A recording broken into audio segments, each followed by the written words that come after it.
বাইতুল মুকাররমে একজন দরবেশকে আমি খতিব হিসাবে নিয়োগ দিয়েছি। 100 কোটি টাকা খরচ করে বাইতুল মুকাররমকে আমরা নতুন করে সাজাবো, যেখানে ঢুকলে, মসজিদের দরজার ভিতরে ঢুকলে আল্লাহর মোহাব্বত বাড়ি যায়, নামাজের প্রতি মানুষের আগ্রহ জন্মে। 100 বা 110 কোটি টাকা দিয়ে খরচ করব, এটা 1 লাখে পাঠিয়ে দিছি, ফাঁস হয়ে যাবে। ইসলামিক ফাউন্ডেশনে নতুন একজন মহাপরিচালক দিচ্ছি, দিলেই আসলেই বুঝতে পারবেন কাকে দিছি। যিনি মুফতি, যিনি হাদিস পড়েছেন, তাকমিলে হাদিস করেছেন, যিনি LLB অনার্স LLM করেছেন, এরকম একজন ফাজল, এরকম একজন কাবেল ইসলামিক ফাউন্ডেশনে আমি ডাইরেক্ট মহাপরিচালক করতে যাচ্ছি। কেবল আপনাদের দোয়া দরকার। সব কাজ গুছিয়ে আনতেছি এবং মন্ত্রণালয়ে একটা গতি আনার চেষ্টা করছি। আমাদের ইমাম প্রশিক্ষণ একাডেমি আছে বাংলাদেশের 8 জায়গায়, 45 দিনব্যাপী ট্রেনিং হয়। আপনারা ট্রেনিং দিবেন, অনেকে ট্রেনিং দিচ্ছেন, আলিয়া লাইনেও আছে, কওমি লাইনেও আছে। আমাদের 45 দিনের ট্রেনিং যারা নেবেন, 15 টাকা হারে যদি তারা চাঁদা দেন ওই ইসলামিক ইমাম প্রশিক্ষণ একাডেমিতে, আপনাকে আমরা ছোটখাটো ব্যবসা করার জন্য একটা ছোট অঙ্কের টাকা কর্জে হাসানা হিসাবে দেব। সুদ দিতে হবে না, আপনারা যে টাকাটা দেব আপনি একটা নির্ধারিত কিস্তিতে আমাদের ফেরত দিবেন বিনা সুদ, কর্জে হাসানা। আর আপনি যদি অসুস্থ হয়ে যান, ক্যান্সার, আলসার, লিভার সিরোসিস এ জাতীয় কোনো মারাত্মক রোগে আক্রান্ত হন, আমরা আপনাকে এককালীন দেব। কোটি টাকা আমরা বাজারে দিয়েছি, কোটি টাকা সুদমুক্ত। এবং এই যে টাকা আগে আমরা দিতাম, এটার সংখ্যায় কম, আমরা আগামী মিটিংয়ে এই সংখ্যা আরো বাড়াবো। এবং আমাদের মসজিদ ভিত্তিক গণপাঠাগার আছে সারা বাংলাদেশে। কিছু অনিয়ম আছে, অনিয়মগুলো চিহ্নিত করছি। আমাদের মডেল মসজিদ আমরা তৈরি করব 560টা মডেল মসজিদ। এক একটা মসজিদ বানাতে আমাদের খরচ হয় 15 থেকে 19 কোটি। 350-এর মতো হয়ে গেছে, 50টা আমরা উদ্বোধন করাবো, আমাদের চিফ অ্যাডভাইজারের মাধ্যমে উদ্বোধন করাবো। বাকিগুলো আমরা তৈরি করছি। এগুলো টাকা দিয়ে আমরা তৈরি করে গৃহায়ন ও গণপূর্ত মন্ত্রণালয়। মাঝে মধ্যে একটু অনিয়ম হয়, ছাদ থেকে পানি পড়ে, ভালো করে এসি চলে না। আপনাদের এই নরসিংদী জেলায় প্রতিটি থানায় আমাদের একটা করে মডেল মসজিদ আছে।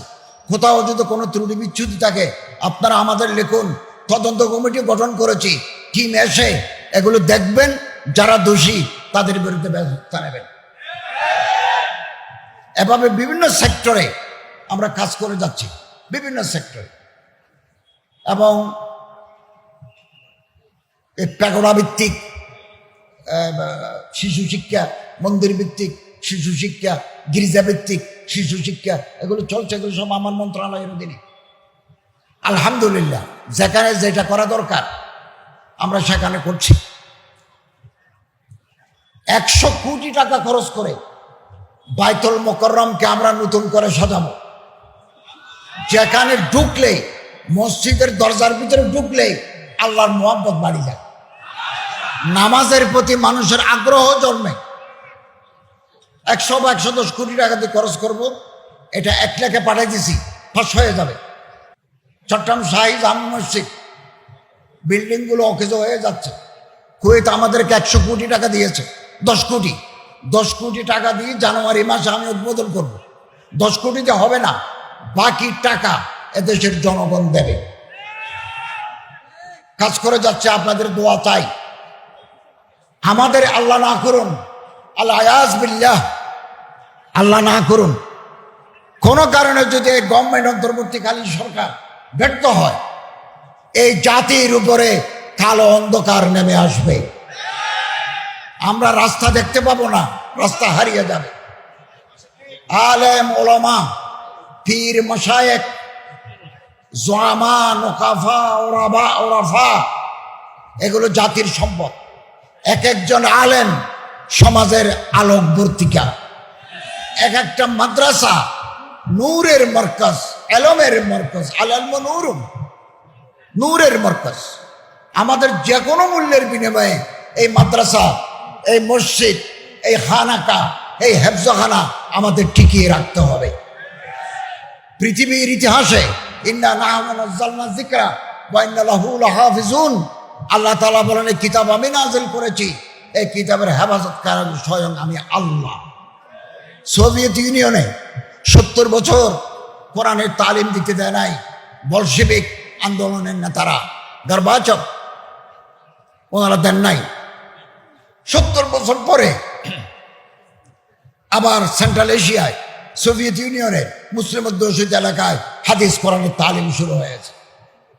তুরস্কে একজন কামাল আতাতুর্ক, কামাল পাশা আতাতুর্ক নামে এক লোক 50 বছর আরবি ভাষায় আজান দিতে দেয় নাই, মেয়েদের হেজাব পড়তে দেয় নাই। আগে তুরস্কের ভাষা ছিল আবজাদ হাওয়াস, আলিফবা তাসা। উনি করেছিলেন রোমান, ABCD, এবং মসজিদ আল ফাতেহকে বানিয়েছিল জাদুঘর।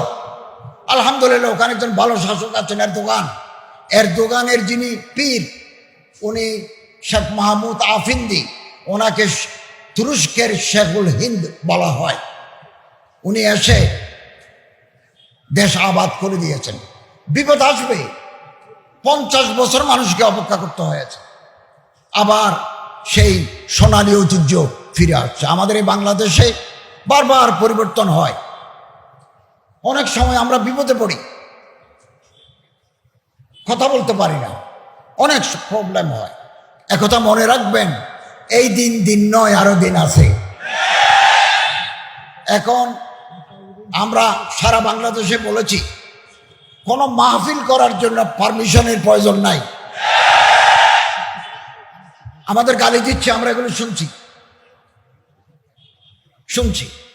আমি তো বারবার কথা বলছি, আমাদের এই ইন্টারিম গভর্নমেন্ট, সময় কম আমাদের হাতে।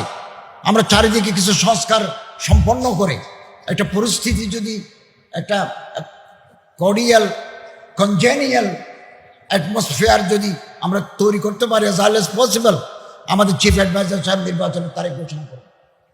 বহু বছর পরে মানুষ, এদেশের জনগণ তার নির্বাচিত প্রার্থীকে, তার পছন্দের প্রার্থীকে ভোট দিয়ে জয়যুক্ত করতে পারবেন। এই যে পলিটিক্যাল কালচার, এটা ধ্বংস হয়ে গেছে। ব্যাংক দেউলিয়া, ব্যাংকে কোনো টাকা নাই। আমাদেরকে আবার 22,000 কোটি টাকা ছাপিয়ে ব্যাংকে টিকিয়ে রাখতে হচ্ছে। কি নাজুক পরিস্থিতি। তারপরে দেশে বিদেশে বাইরে চক্রান্তের শেষ নাই। আমরা যদি ঐক্যবদ্ধ থাকি, ইনশাআল্লাহ আজিজ, যে কোনো ধরনের চক্রান্ত, ষড়যন্ত্র আমরা ব্যর্থ করে দিতে বাধ্য, আমরা সক্ষম হব এটা। এবং এদেশের মানুষ জনগণের পক্ষে আছে, এবং ছাত্ররা, বৈষম্য বিরোধী ছাত্ররা এটা ইতিহাস তৈরি করেছেন আমাদের। আমরা পাঠ্য বইতে এই বৈষম্য বিরোধী আন্দোলনের চ্যাপ্টার দিয়েছি, যাতে মানুষ জানতে পারে যে এরকম একটা বিপ্লব 2024 সালে হয়েছে। মানুষ আসে, মানুষ যায়, ক্ষমতায় মানুষ আসে, ক্ষমতা থেকে বিদায় হয়। আমরা আছি, কদিন পরে নাই।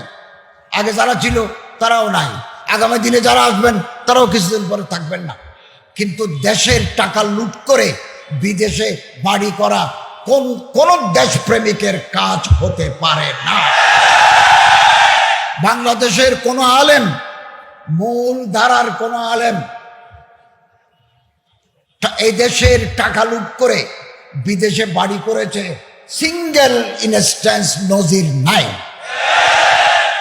এবং আলেম ওলামারা সারাটি জীবন মানুষের চরিত্র সংশোধন, মানুষের মধ্যে আখলাকে হামিদা, চরিত্রের গুড ভার্চুস ভালো গুণাবলী মানুষের মধ্যে যাতে জাগ্রত হয় সে মেহনত করে গেছে।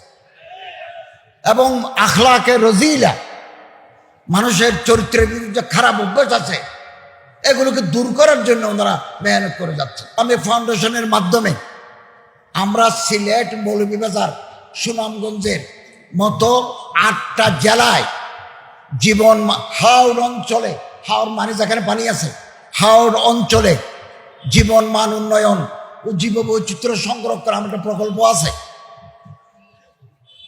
যে অকারণে মাছ মারা, কারণে খাঁকড়া নষ্ট করে দেওয়া অথবা গাছ কাটা অকারণে, প্রয়োজনে কাটবে, এগুলোকে আমরা উদ্বুদ্ধ করছি, জনগণকে উদ্বুদ্ধ করছি। বহুমুখী কাজ আমাদের রয়েছে, আমরা কাজ করে যাচ্ছি। আপনাদের পরামর্শ চাই, সহযোগিতা চাই এবং আপনাদের দোয়া চাই, আল্লাহ তাআলার রহমত চাই। ইনশাআল্লাহ আজিজ, আমরা যদি ঐক্যবদ্ধ থাকি, একতলাপ থাক না, আপনি এক মাদ্রাসার ছাত্র, আমি আরেক মাদ্রাসা, আপনি এক পীর সাহেবের মুরিদ, আমি এক পীর সাহেবের মুরিদ, আপনি একটা তরিকা মানেন, আমি আর এক তরিকা মানি, আপনি আমিন বিল জাহের বলেন, আমি আমিন বিসরি করি, থাকুক না একতলাপ। কিন্তু জাতি, মিল্লত, দ্বীনের স্বার্থে আমাদের কমন এনিমির বিরুদ্ধে কালেমায়ে তাইয়্যিবার তলে আমরা সবাই এক এক এক থাকবো ইনশাআল্লাহ। আল্লাহ তাআলা আমাদের তৌফিক এনায়েত করুন, আমিন। ওয়া আখিরু দাওয়ানা আলহামদুলিল্লাহি রাব্বিল আলামিন।